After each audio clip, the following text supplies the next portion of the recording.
बच्चों, कैसे हैं आप सब। उम्मीद करता हूँ आप सभी लोग बहुत अच्छे होंगे और अपनी तैयारी को बहुत अच्छे तरीके से कर रहे होंगे। ठीक है, तो आज से आपको हिंदी हिंदी और जीएस दोनों की क्लासें मिलेंगी। ठीक है, एक क्लास हिंदी और एक क्लास जीएस की, और एक महीने में हम पूरा कोर्स ख़त्म कर लेंगे इसका। और 1 फरवरी से मैं आपको रिवीजन स्टार्ट कराऊंगा क्वेश्चन वाइज। ठीक है, तो आज हम लोग हिंदी का पहला चैप्टर कर रहे हैं, वर्णमाला। इससे आपको एग्जाम में 2 से 3 क्वेश्चन जरूर देखने को मिलेंगे। ठीक है, बहुत ही इंपॉर्टेंट चैप्टर है और मैंने बहुत ही कम शब्दों में बहुत ही कम नोट्स बनवा के आपको पूरा रिवीजन करवा दूंगा। ठीक है, तो चलिए स्टार्ट करते हैं। तो हमारा चैप्टर है वर्णमाला। ठीक, वर्णमाला 2 से मिलकर बना होता है, स्वर और व्यंजन। ठीक है, स्वर कुल कितने होते हैं? कुल स्वर 11 होते हैं, जो मूल स्वर भी कहलाते हैं। ठीक, तो चलिए इसके बारे में देख लेते हैं। तो जो स्वर होते हैं जी, जो स्वर होते हैं वो 11 होते हैं। आ ई, बड़ी ई, छोटा ऊ, बड़ा ऊ, ऋ, ए ओ और औ। केवल यहीं तक स्वर गिने जाते हैं। ठीक है, तो एग्जाम में आएगा कितने स्वर होते हैं, तो आपको लिखना 11। इसमें अंग और आह को नहीं लेना है। ठीक है, अंग और आह क्या होते हैं? ये होते हैं अयोगवा, जिसमें अंग को अनुस्वर और आह को विसर्ग भी कहते हैं। ठीक है, ये आपको याद रखना है। स्वर भी 2 पार्ट में डिवाइड होते हैं, ह्रस्व स्वर और दीर्घ स्वर। ठीक है, तो ह्रस्व स्वर कौन से होते हैं? तो ह्रस्व स्वर के लिए शुरुआत करते हैं छोटे आ से, और एक के बाद एक काउंट करते जाते हैं 4 अक्षरों तक। ठीक है, छोटा आ, छोटी ई, छोटा ऊ और ऋ। तो ये 4 कौन से होते हैं? ये होते हैं ह्रस्व स्वर, और इन्हें मूल स्वर भी कहते हैं। आपके एग्जाम में चाहे ह्रस्व स्वर नाम से आए या मूल स्वर नाम से आए, आपको हमें सीखना है कि ये 4 होते हैं, छोटा आ, छोटी ई, छोटा ऊ और ऋ। ठीक है, इसके बाद बात कर लेते हैं दीर्घ स्वर की। तो जो दीर्घ स्वर होते हैं वो शुरू होते हैं बड़ा आ से। ठीक, इसमें भी एक के बाद एक काउंट करो, बड़ा आ, बड़ी ई, बड़ा ऊ। ठीक, इसके बाद ए, और यहाँ से कंटिन्यू ए ओ और ओ। ठीक है, तो 4 होते हैं दीर्घ स्वर, और ह्रस्व स्वर कितने होते हैं? 7 होते हैं दीर्घ स्वर, और ह्रस्व स्वर या मूल स्वर कितने होते हैं? 4। ठीक है, आपको याद रखना है। तो ह्रस्व स्वर कितने हो गए? 4। ठीक है, और दीर्घ स्वर कितने हो गए? 7। आपको याद रखना। ठीक, दीर्घ स्वर में 2 तरीके के स्वर होते हैं। एक होता है दीर्घ संधि स्वर और एक होते हैं संयुक्त स्वर। तो दीर्घ संधि स्वर कौन से होते हैं? बड़ा आ, बड़ी ई और बड़ा ऊ, 3 होते हैं।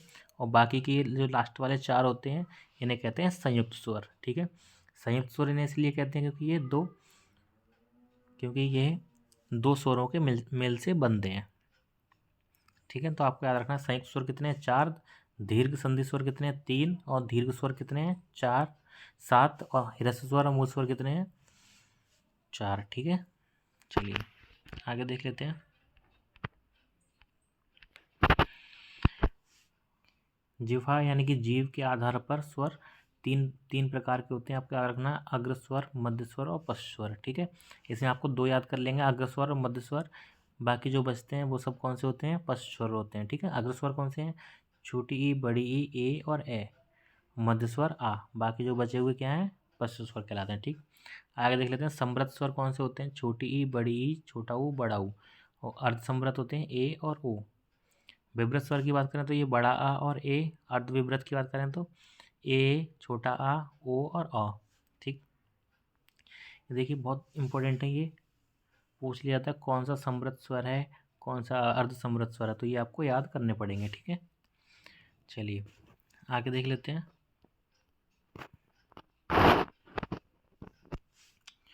स्वरों की कुल संख्या कितनी होती है? 11। ठीक है, कहाँ से? छोटा आ से लेके ओ तक।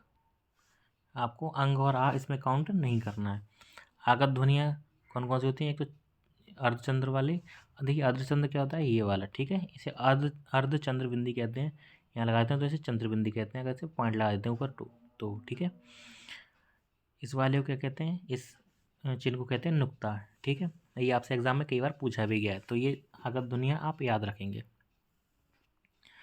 आगे बात कर लेते हैं मूल। देखिए मूल व्यंजन या स्पर्श व्यंजन। तो मूल व्यंजन या स्पर्श व्यंजन कुल कितने होते हैं? 25 होते हैं। ठीक है, इनको 5 वर्गों में बांट दिया जाता है, का वर्ग, चा वर्ग, टा वर्ग, ता वर्ग और पा वर्ग। का वर्ग होता है का से लेकर अड़ा तक, आपने पढ़ा होगा का खा गा घा अड़ा, ठीक है। उस तरीके से चा वर्ग होता है चा से लेकर वहाँ तक, टा वर्ग टा से लेकर अड़ा तक, ता वर्ग ता से लेकर ना तक, और पा वर्ग पा से लेकर मा तक, ठीक है। तो ये 5 वर्ग होते हैं और में कुल स्पर्श व्यंजन कितने होते हैं 25। ये भी आपको याद रखना, पूछ लिया जाता है कई बार। आगे बात करेंगे अघोष व्यंजन, ठीक। उससे पहले ये नीचे ये थोड़ा देख लेते हैं। ये पावर के बाद जो आते हैं या, रा, ला और वा, इन्हें कहते हैं अंतस्थ व्यंजन, ठीक है। इनसे बहुत क्वेश्चन पूछा जाता है, अंतस्थ व्यंजन, ऊष्म व्यंजन और संयुक्त व्यंजन से, तो इनको ध्यान से समझेंगे। अंतस्थ व्यंजन होते हैं 4, या, रा, ला और वा, ठीक है। कुल 4 होते हैं। क्वेश्चन एग्जाम में आएगा इनमें से कौन सा अंतस्थ व्यंजन नहीं है। 3 ऑप्शन आपको दे रखे होंगे, कोई एक नहीं दे रखा होगा, तो वही आपको सिलेक्ट करना है, ठीक है। इस तरीके से ऊष्म व्यंजन होते हैं तीनों टाइप के, सा, शा और हा, ये भी कुल 4 होते हैं, ठीक है। इसके बाद एक और इम्पोर्टेंट चीज़ आ जाती है संयुक्त व्यंजन। तो संयुक्त व्यंजन क्या होते हैं, जो दो व्यंजनों के मिलने से बनते हैं, संयुक्त होकर दो व्यंजन जो बनाते हैं उसे संयुक्त व्यंजन कहते हैं। छा, त्रा, ज्ञा और श्रा। तो छा बनता है आधा का और सा से, त्रा बनता है आधा ता और रा से, जा बनता है आधा जा और वहाँ से, और श्रा बनता है शा और रा से, ठीक। तो संयुक्त व्यंजन भी कुल 4 होते हैं, ठीक है। तो ये बहुत बार पूछा जाता है कि छा किन से मिलकर बना है या फिर त्रा किससे मिलकर बना है, तो इस तरीके से क्वेश्चन आता है किन दो वर्णों से मिलकर बना है, ठीक है। तो इंपॉर्टेंट है, आप लोग याद कर लेंगे और साथ ही साथ नोट्स भी बनाते चलेंगे। चलिए आगे बात कर लेते हैं आगत व्यंजन। तो आगत व्यंजन कौन कौन से हैं, जा और फा। देखिए जा तो अपना हिंदी वर्णमाला का, लेकिन जो नीचे इसके बिंदी लग जाती है जा, देखिए इस तरीके से जा, इसे बोलते हैं जा। तो ये आगत व्यंजन है। आगत व्यंजन क्या होता है, जो हमारे हिंदी वर्णमाला का नहीं है, किसी बाहरी शब्दों से लिया गया, फारसी से या फिर किसी और भाषा से लिए गए हैं, ठीक है, वो आगत व्यंजन कहलाते हैं। तो 2 ही होते हैं, आ और फ। फा सादा वाला फा जो होता है इस तरीके से, वो तो हिंदी वर्णमाला का, लेकिन ये फ ये लग जाता है बिंदी नीचे, तो ये आगत व्यंजन कहलाते हैं, ठीक। लुंठित व्यंजन केवल एक ही होता है, रा, आपको याद रखना है। दंत व्यंजन ता, पूरा ता वर्ग, जिसमें हमारे जीभ जो होती है वो दांतों को टच करती है, जैसे ता, था, दा, धा, वो दंत व्यंजन होते हैं, पूरा का पूरा ता वर्ग, ठीक है। ता वर्ग की बात करें, ता वर्ग कौन सा था, ये वाला। तो ये पूरा क्या है, दंत व्यंजन, ता, था, दा, धा और ना, ठीक है। चलिए आगे देख लेते हैं अर्धस्वर। अर्धस्वर कौन से होते हैं, या और वा, केवल 2 ही होते हैं, बस ये आपको याद रखना है। पार्श्विक व्यंजन ला, ओष्ठ व्यंजन पूरा का पूरा पा वर्ग, ठीक है।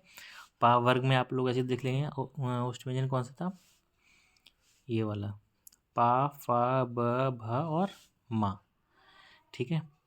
आगे बात कर लेते हैं दंत्योष्ठ। दंत्योष्ठ में कौन से होते हैं, दंत्योष्ठ में होते हैं वा, केवल एक ही है वा, दंतुष्ट व्यंजन, ठीक। चलिए आगे कुछ थोड़ी सी चीज़ें और बची हैं, ये भी देख लेते हैं, इंपॉर्टेंट टॉपिक है। आघोष व्यंजन कौन से होते हैं, आघोष व्यंजन होते हैं 1 और 2। देखिए एक तरीके से आप कोड वर्ड समझ के याद करिए इसे, आघोष व्यंजन, ठीक है। क्या है 1 और 2, 1 और 2 क्या होता है, ये जो हमें वर्ग दिए गए थे, तो प्रत्येक वर्ग का पहला अक्षर और दूसरा अक्षर, ये आघोष व्यंजन होते हैं, ठीक है। ये वर्ग थे, इनका पहला यानी कि का और दूसरा ख, चा, छ, टा, ठा, ता, था और पा, फा। तो ये क्या होते हैं, ये होते हैं आघोष व्यंजन, ठीक है। आघोष व्यंजन होते हैं पहला और दूसरा वर्ड प्लस फा और तीनों तरीके के सा, ये आघोष व्यंजन होते हैं, ठीक। इंपॉर्टेंट टॉपिक है ये भी, इससे पूछ लिया जाता है कि कौन सा आघोष व्यंजन है या फिर नहीं है, ठीक। दूसरा बात करें सघोष व्यंजन की, तो सघोष व्यंजन कौन कौन से होते हैं, देखिए इसमें थोड़ा गलत लिखा हुआ है, 1 और 2 नहीं होते, 3 तीसरा वर्ण और तीसरा, चौथा और पांचवा, ठीक है। तो तीसरा, चौथा और पांचवा ये होते हैं सघोष। तो घा, घा, अड़ा, जा, झा, उआ, ठीक। तो इस तरीके से सभी के लास्ट के 3, सभी वर्गों के लास्ट के 3 जो होते हैं वो सघोष व्यंजन होते हैं, ठीक है। प्लस अंतस्थ व्यंजन। अंतस्थ व्यंजन कौन से, या, रा, ला और वा, ये भी सघोष में आते हैं। हा और सभी स्वर, स्वर कैसे होते हैं, सभी स्वर जो हैं वो सघोष व्यंजन होते हैं। ठीक है, आगे बात कर लेते हैं अल्प प्राण के। अल्प प्राण होते हैं 1, 3 और 5। ठीक है, आपको ये भी कोड वर्ड याद रखना है 135, यानी कि 1, 3 और 5, यानी कि प्रत्येक वर्ग का पहला, तीसरा और पांचवा अक्षर, यानी कि का, ग, ड़ा, चा, जा और वा, इस तरीके से। ठीक है, तो पहला, तीसरा और पांचवा प्रत्येक वर्ग का प्लस अंतस्थ भी। तो अंतस्थ कौन से पता ही है, यार, अलावा, ये भी कैसे हैं, अल्प प्राण। महाप्राण की बात करें तो दूसरा और चौथा नहीं, खा और ग, छा और झा, इस तरीके से दूसरा चौथा प्रत्येक वर्ग का। इसके साथ साथ ऊष्म व्यंजन। ऊष्म व्यंजन कौन से होते हैं, तीनों प्रकार के, शा, शा, शा, शा और हा। इसके बाद बात करें नासिक की व्यंजन। नासिक व्यंजन क्या होता है, प्रत्येक वर्ग का पांचवा अक्षर। पांचवा अक्षर कौन सा, ये, इन्हें नासिक व्यंजन भी कहते हैं। ठीक है, नेक्स्ट है कंठवर्ण। कंठवर्ण कौन से होते हैं, का वर्ग, यानी कि पूरा का पूरा का वर्ग, प्लस छोटा बड़ा हा और आ, ये आपको याद रखना है। ठीक है, नेक्स्ट क्या है, तालव्य व्यंजन। तालव्य व्यंजन कौन सा है, चा वर्ग, पूरा का पूरा चा वर्ग, प्लस शा और या।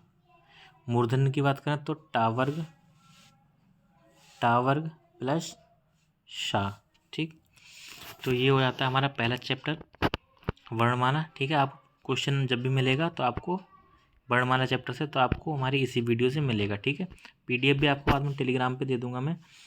ये और याद रखना, अंग क्या होता है, अनुस्वर, और ये विसर्ग। आपसे पूछे अयोगवा कितने होते हैं, 2 अयोगवा होते हैं, अंग और आ। ठीक है, इन्हें स्वर के अंतर्गत नहीं गिनते। थोड़ी चीज़ें और देख लेते हैं।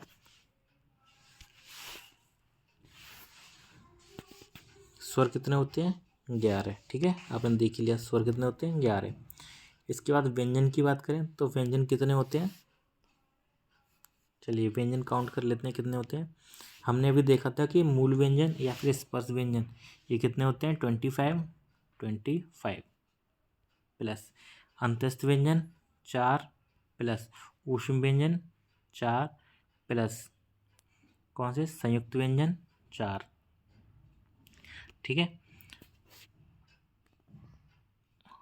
और इसके बाद क्या रह गया,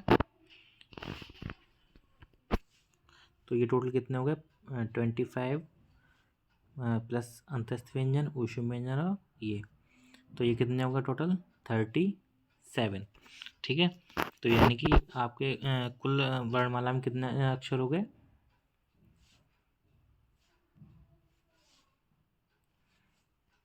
वर्णमाला में अक्षर पूछ जाएंगे तो आपको 11 स्वर हो गए, 37 व्यंजन हो गए। ठीक है, तो ये कितने हो गए कुल, 48।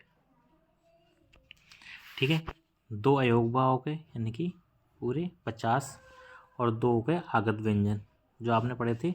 आगत व्यंजन कौन कौन से थे, जा और फ। तो 2 आगत व्यंजन हो गए, यानी टोटल आपके कितने हो गए, 52।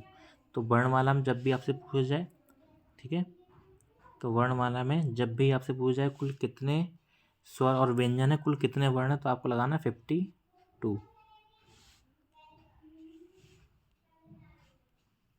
ठीक, तो आपको इतना लगाना है 52। स्वर पूछे जाए कितने हैं, तो 11। व्यंजन कितने हैं, केवल व्यंजन पूछे जाए कितने, तो 43। स्पर्श व्यंजन पूछे जाए कितने हैं, तो सॉरी 41। स्पर्श व्यंजन पूछे जाए तो कितने हैं, 25। ऊष्म व्यंजन कितने हैं, 4। अंतस्थ व्यंजन कितने हैं, 4। संयुक्त व्यंजन कितने हैं, 4। ठीक है, अयोगवा कितने हैं, 2। आगत व्यंजन कितने हैं, 2। तो ये सब आपको याद रखना है। ठीक है, तो क्लास आपको कैसी लगी आप सभी लोग ज़रूर बताइए कमेंट में। और कल हम लोगों को इसका नेक्स्ट चैप्टर करेंगे। ठीक है, एक महीने में पूरी हिंदी ख़त्म कर लेंगे, इसका नेक्स्ट चैप्टर कल करेंगे। और आज शाम को आपको जीएस की क्लास भी मिलेगी, आज शाम या कल या फिर कल से। ठीक, 1 फरवरी से हम लोग रिवीजन स्टार्ट करेंगे। तो आप लोग जल्दी से इस सेशन को सब्सक्राइब करके और वीडियो को लाइक करके और वीडियो को शेयर कर दीजिए। ठीक है, चलिए मिलते हैं नेक्स्ट वीडियो में। Thank you.